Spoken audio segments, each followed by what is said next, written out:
오늘은 여러분들에게 시장과 경제가 혼란스럽거나 불안할 때 자주 나오는 부정적인 경제 용어 두 가지를 소개해드릴 겁니다. 바로 퍼펙트 스톰과 블랙 스완인데요. 먼저 이 두 가지 단어의 사전적인 정의부터 살펴보겠습니다. 첫 번째는 바로 퍼펙트 스톰입니다. 이 퍼펙트 스톰은 원래는 자연현상을 지칭하는 단어였습니다. 개별적으로는 영향이 크지 않은 태풍이 두 개 이상이 서로 충돌해서 엄청난 파급력을 갖게 되는 태풍으로 변할 때 이런 현상을 우리는 퍼펙트 스톰이라고 이야기를 했었죠. 그런데 이 단어가 경제에 적용이 되기 시작한 겁니다.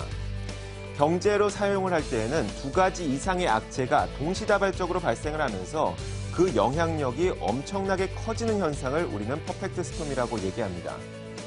지난 2015년 6월 24일에 유럽 정상회의가 열렸었는데 이 당시에 많은 사건들이 동시다발적으로 터졌습니다.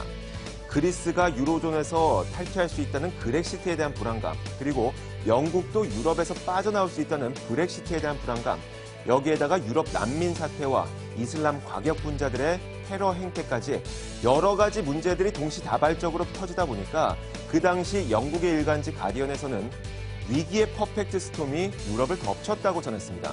그만큼 굉장히 안 좋은 상황을 지칭하는 말이 바로 퍼펙트 스톰입니다. 두 번째 단어는 바로 블랙 스완인데요. 블랙 스완의 사전적인 정의는 이렇습니다. 극단적으로 예외적이어서 발생 가능성이 없어 보이지만 한 번 발생하면 엄청난 파급 효과를 가져오는 현상, 바로 이것을 블랙 스완이라고 부르죠. 블랙 스완이라는 단어가 탄생하게 된 배경이 있습니다. 우리는 누구나 이 백조는 하얗다고 생각합니다. 그런데 1697년에 검은색 백조가 발견이 된 것이죠. 그때부터 불가능할 것 같았던 상황 혹은 존재하지 않을 것 같았던 사건이 터지게 됐을 때 우리는 그것을 블랙 스완이라고 부르게 됩니다.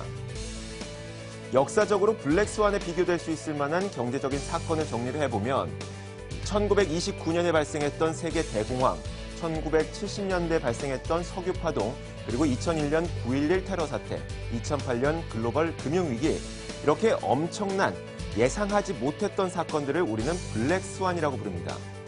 그런데 이렇게 두 가지 단어, 굉장히 부정적인 상황에 나오는 두 가지 단어가 요즘 심심치 않게 눈에 띄고 있습니다. 세계은행에서는 얼마 전에 이런 보고서를 냈습니다. 신흥국의 경기 둔화와 미국 금리 인상, 금융 혼란까지 맞물린다면 세계 경제에 퍼펙트 스톰이 나타날 수 있다는 보고서를 내놨고요. 소시에테 제네랄에서도 2016년 세계 경제를 위협할 블랙 스완이라는 보고서를 냈습니다. 자, 이렇게 혼란스럽고 경제가 암울하고 복잡할 때 나타나는 두 가지의 부정적인 단어가 요즘에 많이 눈에 띄고 있다는 겁니다. 제가 오늘 이 두 가지 단어를 들고 나온 이유가 있습니다.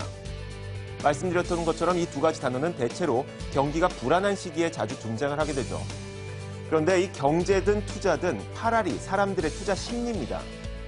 그런데 이렇게 부정적인 단어를 많이 사용을 하게 되면 필요 이상으로 불안한 심리를 만들어낼 수가 있는 것이죠. 그렇기 때문에 경제와 관련된 분들은 이런 혼란스러운 시기에는 오히려 이런 부정적인 단어들은 적절히 제한해서 사용을 해야 될 것 같습니다. 시장을 읽는 남자였습니다.